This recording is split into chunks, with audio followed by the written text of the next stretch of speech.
Okay, so I'm going to keep my part short because the last presentation we have is a really exciting opportunity. We do allow our students to propose a study to a professor, and they've really got to, just pitch this to a professor because, we don't get paid to teach extra classes one-on-one.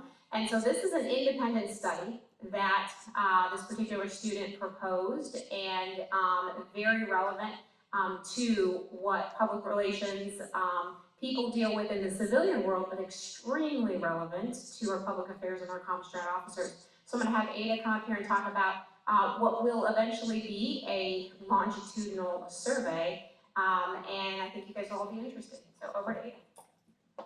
Hey everyone, I know I am between you and alcohol, so I will keep this as short as I can. Champagne, excuse me. So I'm Ada Willis, lieutenant in the Navy, and when I was thinking about what I want to do for spring semester, I am like a self-proclaimed Sweetser fangirl, so I didn't have enough. So I went back to Dr. Sweetser and I asked her if I could look into something that I heard Admiral Brown talk about, which is strategic communication encroachment.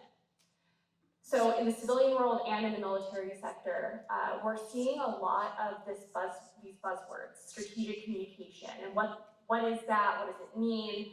And we're seeing all these other professionals try to edge their way in. So on the civilian side, even IT managers, right? Oh, I can do the website, I've got it, right? That's strategic communication, that's how we're talking to our relevant public.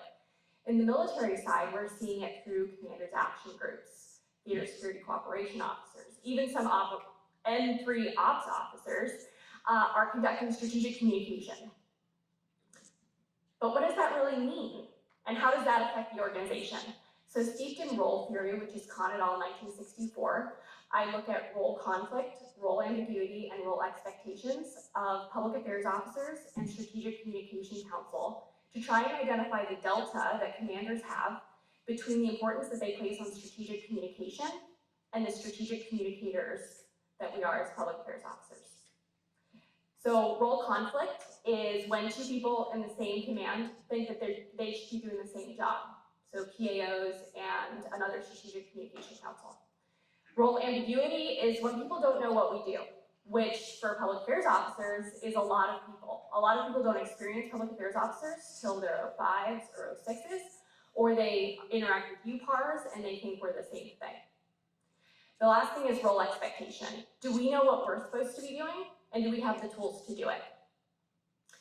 So I've gone through the SDSU Internal Review Board and the Navy's Internal Review Board, and I am happy to say I have been allowed to conduct this survey with a hard-to-reach population of more than 200 admirals, and 06 is selected to the rank of admiral.